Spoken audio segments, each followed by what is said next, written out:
নমস্কার বন্ধুরা, আজ শেয়ার করব সম্পূর্ণ নিরামিষ একটি রেসিপি। এই গরমে শরীরকে সুস্থ রাখতে একদম হালকা পাতলা কম তেল মশলা দিয়ে তৈরি এই রান্নাটি আশা করছি আপনাদের ভীষণ ভালো লাগবে। যখন কোনো কিছু খেতে ভালো লাগে না অথচ মুখে রুচি থাকে না, তখন কিন্তু এই রেসিপিটি বানিয়ে নিতে পারেন।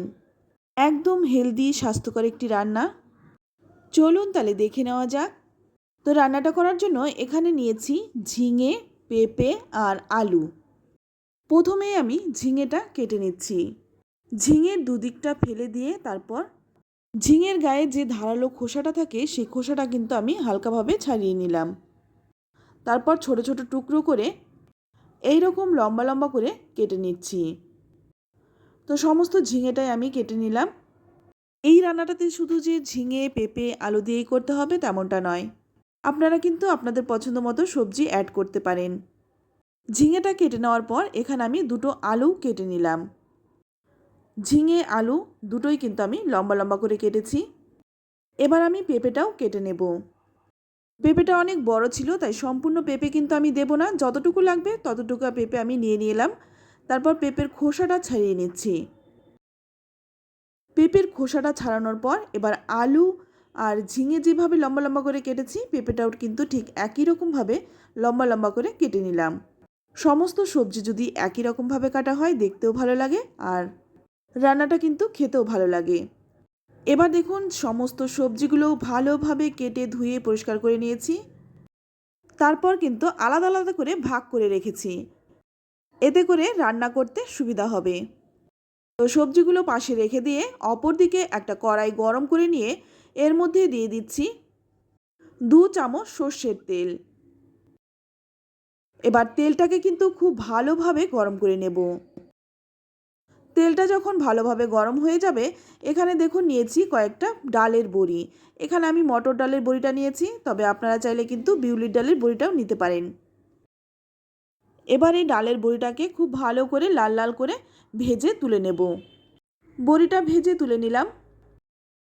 এবার যে কড়াইতে বড়ি ভেজে বাদবাকি তেলটুকু রয়েছে ওই তেলের মধ্যেই দিয়ে দিচ্ছি কেটে রাখা আলু আর দিয়ে দিলাম পেঁপে। আলু আর পেঁপেটাকে একটু ভেজে নেব।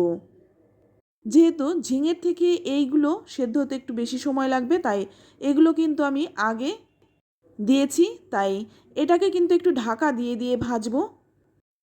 এটা ভাজতে ভাজতে অপর দিকে আমি একটা মশলা বানিয়ে নেব। এর জন্য একটা শিলপাটা নিয়ে নিলাম। এর মধ্যে নিয়ে নিলাম 2 টুকরো আদা আর নিয়ে নিচ্ছি 4টে কাঁচা লঙ্কা। আমি আমার পছন্দ অনুযায়ী ঝাল দিয়েছি, তবে আপনারা কিন্তু আপনাদের পছন্দ মতো ঝালটা দিয়ে দেবেন। আদাটাকে একটু থেতো করে তারপর একসঙ্গে লঙ্কা আর আদাটাকে মিহি করে বেটে নিচ্ছি।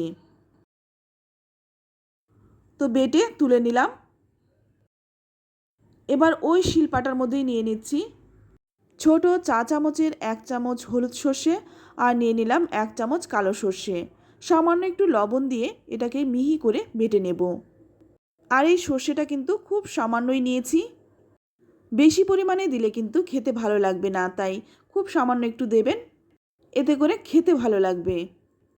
তো দেখুন একদম মিহি করে বেটে তুলে নিলাম। এইদিকে কিন্তু আলু আর পেঁপেটা মোটামুটি ভাজা হয়ে গেছে। এবার এর মধ্যে দিয়ে দিচ্ছি কেটে রাখা ঝিঙেটা।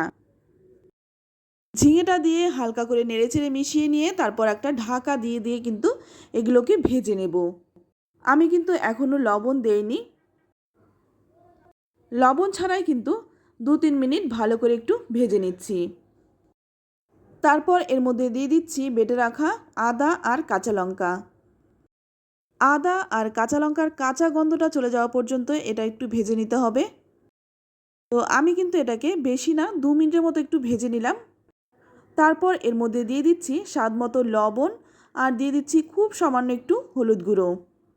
তো আমি কিন্তু এই রান্নাতে সামান্য একটু হলুদ গুঁড়ো দিলাম, তবে আপনারা চাইলে কিন্তু এই হলুদ গুঁড়োটা নাও দিতে পারেন। লবণ আর হলুদ গুঁড়োটা দিয়ে 1 মিনিট একটু ভেজে নিয়ে তারপর এর মধ্যেই দিয়ে দিচ্ছি বেটে রাখা সর্ষেটা। সর্ষেটা আমি সামান্য একটু জল দিয়ে পাতলা করে গুলে নিয়েছি। তারপর এর মধ্যে দিয়ে দিলাম সর্ষের বাটিটা ধুয়ে সামান্য একটু জল। ভালো করে সবজির সাথে নেড়েচেড়ে মিশিয়ে নিচ্ছি। তো ভালো করে নেড়েচেড়ে মিশিয়ে নিয়ে তারপর কিন্তু একটা ঢাকা দিয়ে দিয়ে এটা আমি জাস্ট 2 মিনিটের মতো একটু কষিয়ে নিচ্ছি। সর্ষের যে জলটুকু দিলাম শুধুমাত্র সেই জলটাই কিন্তু আমি একটু শুকনো করে নিলাম। তারপর এর মধ্যে দিয়ে দিচ্ছি পরিমাণ মতো জল। জলের পরিমাণটা কিন্তু আপনারা আপনাদের পছন্দ অনুযায়ী দিয়ে দেবেন, তবে একদম পাতলা করবেন না। ঝোল থাকবে কিন্তু ঝোলটা একটু ঘন হবে, এমনভাবে জলের পরিমাণটা দিতে হবে।